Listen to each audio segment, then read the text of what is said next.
সাংবিধানিক ও সংবিধিবদ্ধ প্রতিষ্ঠানের পদে নিয়োগের যে কমিটি এই বিষয়ে আগের এনসিসির বদলে এইটা নতুন প্রস্তাব, সেই প্রস্তাব নিয়ে আলোচনা হয়েছে, কিন্তু এখন পর্যন্ত আমরা বলতে পারি যে এ বিষয়ে কোনো ঐকমত্য তৈরি হয়নি।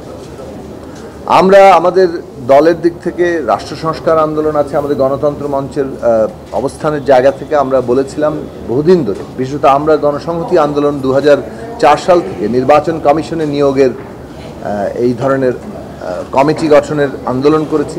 14 সালের পর থেকে সাংবিধানিক এবং সংবিধিবদ্ধ পদগুলোতে নিয়োগের ক্ষেত্রে সরকার, বিরোধী দল এবং বিচার বিভাগের প্রতিনিধিদের সমন্বয়ে একটি কমিটি কিংবা কমিশন এই নিয়োগের অথরিটি হবে। এটা আর প্রধানমন্ত্রী কিংবা নির্বাহী বিভাগের কর্তৃত্বে পুরোপুরি থাকবে না।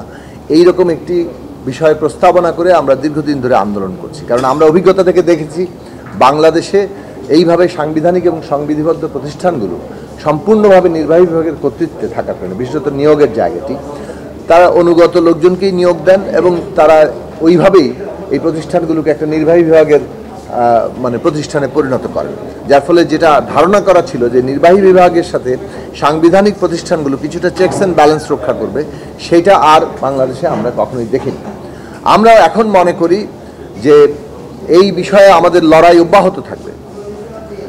আমরা সাংবিধানিক পদে এবং বিশেষত কয়েকটি সংবিধিবদ্ধ প্রতিষ্ঠানের পদে, যেগুলোকে আমরা সাংবিধানিক প্রতিষ্ঠান হিসেবেই আবার তৈরি করতে পারি, এই সমস্ত পদে নিয়োগের ক্ষেত্রে সরকার, বিরোধী দল এবং বিচার বিভাগের প্রতিনিধিদের সমন্বয়ে একটা নিয়োগের কমিটি থাকতে হবে। না হলে বাংলাদেশে গণতান্ত্রিক যে ভারসাম্য ক্ষমতার ক্ষেত্রে, সেটা তৈরি হবে না।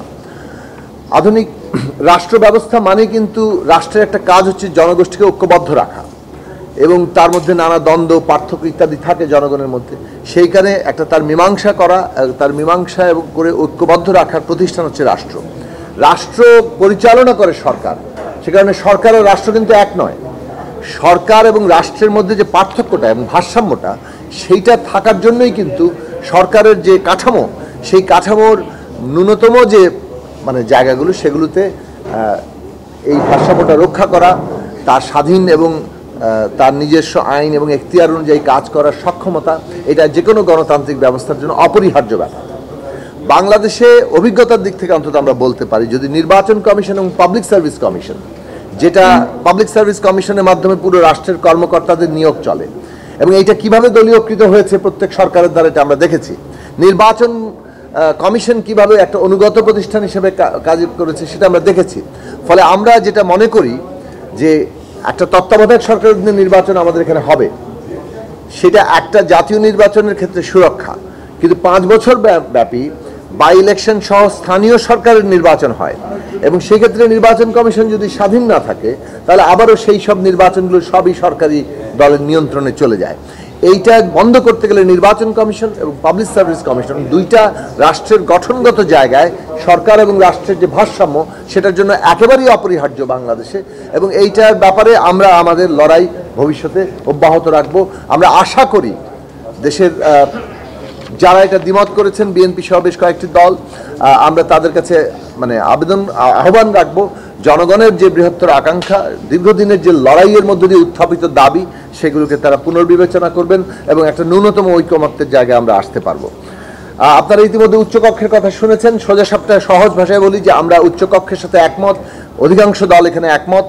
100 সদস্য বিশিষ্ট একটি উচ্চকক্ষ করতে হবে, এ বিষয়ে একমত, কিন্তু উচ্চকক্ষের গঠন সংখ্যানুপাতিক, অর্থাৎ মোট প্রাপ্ত ভোটের ভিত্তিতে হবে, এ বিষয়ে এখনও ঐকমত্য হয়নি।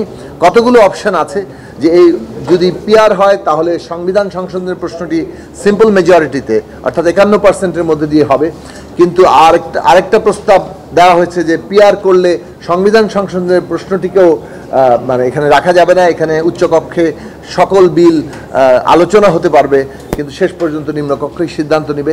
এই ধরনের বিভিন্ন প্রস্তাব আছে, কিন্তু আমরা মনে করি যে সংবিধান সংশোধনের মতো, জাতীয় নিরাপত্তার মতো গুরুত্বপূর্ণ প্রশ্নগুলো উচ্চকক্ষে আলোচনা হওয়া দরকার, এবং এইটা যাতে কেবলমাত্র নিম্নকক্ষের একটা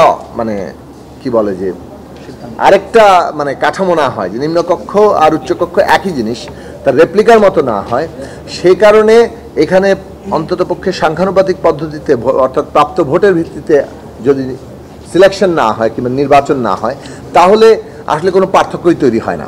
সেই দিক থেকে এই সমস্ত গুরুত্বপূর্ণ প্রশ্ন, বিশেষত সংবিধান সংশোধন, যেটাকে নিয়ে বাংলাদেশের ইতিহাসে অনেক বড় ধরনের রাজনৈতিক বিপর্যয় হয়েছে, বাকশাল থেকে শুরু করে ত্রয়োদশ সংশোধনী বাতিল থেকে শুরু করে অনেকগুলো ঘটনা। সুতরাং সব দিক দিয়ে আমরা মনে করি যে এইটার ব্যাপারেও আমরা আপিল রেখেছি যে ন্যূনতম ঐক্যমত্যের জায়গায় আসা, কেননা রাষ্ট্রের মূল লক্ষ্যের জায়গা ঠিক করা হয়েছিল এই আন্দোলনে এবং পরবর্তীকালে অভ্যুত্থানে। সবটার মধ্যে দিয়ে একটা জায়গায় এসেছিল যে বাংলাদেশের বিদ্যমান ক্ষমতা কাঠামোর মৌলিক এবং গুণগত সংস্কার হবে, যার মধ্যে দিয়ে ক্ষমতার ভারসাম্য এবং জবাবদিহি প্রতিষ্ঠা হবে। সেই ক্ষেত্রেও এইটাও একটা অন্যতম গুরুত্বপূর্ণ প্রাতিষ্ঠানিক আয়োজন, যার মধ্যে দিয়ে ক্ষমতার ভারসাম্য হবে।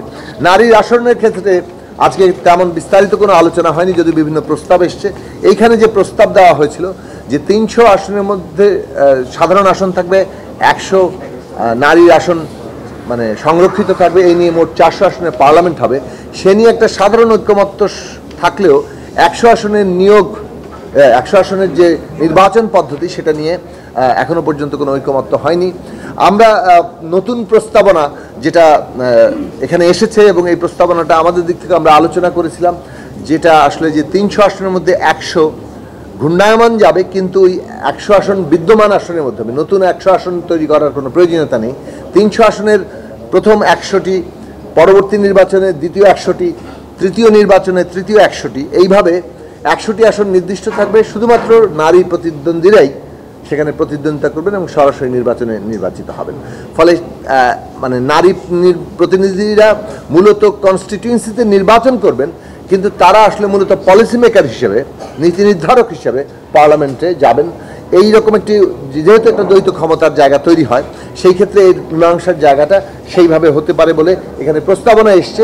আমরা সেই প্রস্তাবনাকে সমর্থন করি, এবং যেটা দীর্ঘকাল ধরে নারীর আন্দোলনের মধ্যে দাবি এসছে, সেই দাবির প্রতি যদি আমরা আমাদের অঙ্গীকার রাখতে চাই, তাহলে এর কোনো বিকল্প নেই। আমরা যেটা আশা করি, আগামী 2 দিন আবারও এই আলোচনা বন্ধ থাকবে, তারপরে আবার আলোচনা শুরু হবে। রাজনৈতিক দলগুলো পারস্পরিক আলোচনা করছে, নিজ দলে আলোচনা করছে, এবং এই আলোচনায় আমরা একটু একটু করে অগ্রসর হচ্ছি, এবং নতুন নতুন পথ কিংবা বলতে পারেন অপশনস তৈরি হচ্ছে, যেখানে এসে আমরা আমাদের লক্ষ্যের কাছাকাছি পৌঁছাতে পারি। সেই জায়গা আমরা আমাদের দলের দিক থেকে এবং আমাদের গণতন্ত্র মঞ্চভুক্ত সংগঠনগুলো সবই, আমাদের জায়গাটা হচ্ছে সর্বোচ্চ ছাড় দিয়ে হলেও ন্যূনতম ঐক্যের জায়গায় পৌঁছানো, যেখানে ক্ষমতার ভারসাম্য জবাবদিহি তৈরি হবে।